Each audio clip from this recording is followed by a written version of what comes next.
જય શ્રી કૃષ્ણ. શ્રી વિષ્ણુ સહસ્ત્ર નામનો પાઠ. વિષ્ણુ સહસ્ત્ર નામ સ્તોત્ર એ મહાભારતના અનુશાસન પર્વમાં ભીષ્મ પિતામહ દ્વારા યુધિષ્ઠિરને જણાવવામાં આવેલ ભગવાન વિષ્ણુના 1000 પવિત્ર નામો છે, જેનો પાઠ કરવાથી પાપોનો નાશ, મોક્ષ પ્રાપ્તિ અને ભય મુક્તિ મળે છે. નિયમિત પાઠ કરવાથી દુશ્મનોનો નાશ, સમૃદ્ધિ અને માનસિક શાંતિ મળે છે. ખાસ કરીને તુલસી કે પીપળા પાસે બેસીને પાઠ કરવાથી વિશેષ પુણ્ય મળે છે. તો ભક્તો, આજના આ વિડીયોમાં આપણે વિષ્ણુ સહસ્ત્ર નામનો પાઠ અને વિષ્ણુ ભગવાનના 51 નામનો જાપ કરીશું. તો પાઠ શરૂ કરતા પહેલા કોમેન્ટની અંદર ઓમ નમો ભગવતે વાસુદેવાય અથવા તો જય શ્રી કૃષ્ણ લખવાનું ભૂલતા નહીં. હવે આપણે સૌપ્રથમ સાંભળીશું વિષ્ણુ સહસ્ત્ર નામનો પાઠ. વિષ્ણુ સહસ્ત્ર નામનો પાઠ આ રીતે છે: અંત વિનાના હજારો સ્વરૂપવાળા, હજારો ચરણ, હજારો મસ્તક, હજારો સાથો અને હજારો બાહુવાળા પરમાત્માને મારા નમસ્કાર હો. હજારો નામવાળા અને 1000 કોટી યુગને ધારણ કરનાર એવા શાશ્વત બ્રહ્મ પુરુષને મારા નમસ્કાર હો. જેની નાભીમાં કમળ છે એવા ભગવાન વિષ્ણુને નમસ્કાર હો. જલમાં શયન કરનાર શ્રી વિષ્ણુ ભગવાનને નમસ્કાર હો.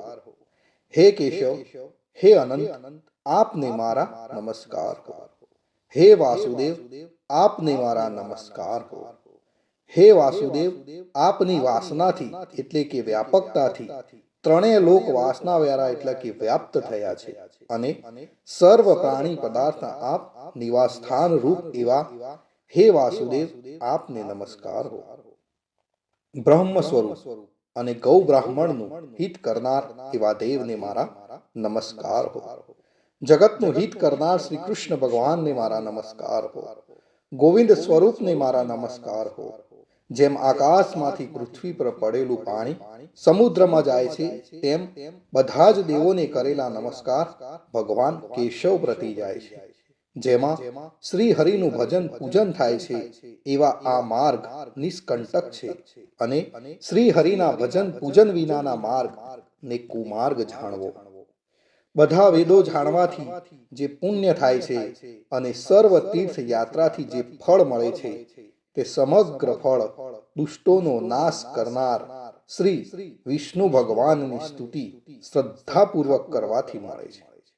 જે મનુષ્ય શ્રી હરિના મંદિરમાં નિત્ય 3 વાર પ્રભાત, મધ્યાહ્ન અને સાયકાળ 2 કે 1 વાર પણ આ વિષ્ણુ સહસ્ત્ર નામનો પાઠ કરે છે, તેના સર્વ પાપ કર્મો નાશ પામે છે. જે મનુષ્ય આ સ્તોત્રનો પાઠ ભાવ ભક્તિથી કરે છે, તેના શત્રુઓ બળી જાય છે. તેના ઉપર સર્વ ગ્રહો શાંત રહે છે અને તેના સર્વ પાપ વિનાશ પામે છે. જેને શ્રદ્ધાપૂર્વક આ સ્ત્રોતોનું ધ્યાન કર્યું કે પાઠ કર્યા, તે સર્વ દાન આપ્યા એમ સમજવું અને દેવોની ઋણા પ્રકારની પૂજા કરી એમ સમજવું. ભગવાન વિષ્ણુ કહે છે, જે મનુષ્ય દરેક બારસના દિવસે મારી સમીપ આ સહસ્ત્ર નામનો પાઠ કરે છે, તેને આ લોક કે પરલોકમાં કોઈ પણ ઠેકાણે ભય રહેતો નથી અને તે કરોડો કલ્પનાના પાપ ધીમે ધીમે બળી જાય છે. હે અર્જુન, જે મનુષ્ય પીપળાની પાસે કે તુલસીની પાસે બેસીને આ શ્રી વિષ્ણુ સહસ્ત્ર નામનો પાઠ કરે છે, તે કરોડો ગાયોના દાનનું ફળ પામે છે. વળી જે મનુષ્ય નિત્ય શિવાલયમાં અથવા તો તુલસીના વનમાં બેસીને નિત્ય વિષ્ણુ સહસ્ત્ર નામનો પાઠ કરે છે, તે મોક્ષ પામે છે અને તેના બ્રહ્મ ઇત્યાદિ ઘોર પાપ હોય તો પણ તે સર્વનાશ પામે છે. એવું ચક્રધારી ભગવાન વિષ્ણુનું વચન છે. ઇતિ શ્રી જન્મ મહાભારત ભીમ યુધિષ્ઠિર સંવાદે શ્રી વિષ્ણુ દિવ્ય સહસ્ત્રના સ્તુતિ સંપૂર્ણ. ભક્તો, વિષ્ણુ સહસ્ત્ર નામના પાઠમાં ભગવાન વિષ્ણુના 1000 નામનો ઉલ્લેખ કરવામાં આવ્યો છે, પણ આપણે આજે આ પાઠની અંદર ભગવાન વિષ્ણુના 51 નામનો જાપ કરીશું તો પણ આપણને 1000 નામનું ફળ મળશે. તો આપણે હવે 51 નામના પાઠનો જાપ કરીશું. વિષ્ણુ ભગવાનના 51 નામ. ઓમ વિષ્ણવે નમઃ. ઓમ ભૂતાત્મને નમઃ. ઓમ પરમાત્મને નમઃ. ઓમ પુરુષાય નમઃ. ઓમ અક્ષરાય નમઃ. ઓમ યોગાય નમઃ. ઓમ શ્રીમતે નમઃ. ઓમ કેશવાય નમઃ. ઓમ પુરુષોત્તમાય નમઃ. ઓમ શિવાય નમઃ.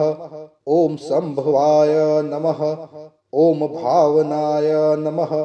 ઓમ ઈશ્વરાય નમઃ. ઓમ પદ્મનાભાય નમઃ.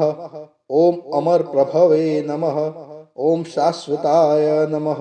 ઓમ કૃષ્ણાય નમઃ. ઓમ પવિત્રાય નમઃ.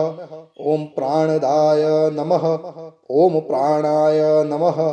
ઓમ માધવાય નમઃ. ઓમ મધુસૂદનાય નમઃ. ઓમ ઈશ્વરાય નમઃ. ઓમ વિક્રમાય નમઃ. ઓમ ક્રમાય નમઃ. ઓમ કૃતજ્ઞાય નમઃ. ઓમ કૃતયે નમઃ. ઓમ સુરેશાય નમઃ. ઓમ શરણાય નમઃ. ઓમ શર્મણે નમઃ. ઓમ પ્રજાભવાય નમઃ. ઓમ સર્વદર્શનાય નમઃ. ઓમ અજાય નમઃ. ઓમ સર્વેશ્વરાય નમઃ. ઓમ અચ્યુતાય નમઃ. ઓમ વસવે નમઃ. ઓમ સત્યાય નમઃ. ઓમ સમાય નમઃ. ઓમ રુદ્રાય નમઃ. ઓમ અમૃતાય નમઃ. ઓમ જનાર્દનાય નમઃ. ઓમ વેદાય નમઃ. ઓમ ચતુર્ભુજાય નમઃ. ઓમ ભોજનાય નમઃ. ઓમ વિજયાય નમઃ. ઓમ વામનાય નમઃ. ઓમ નિયમાય નમઃ.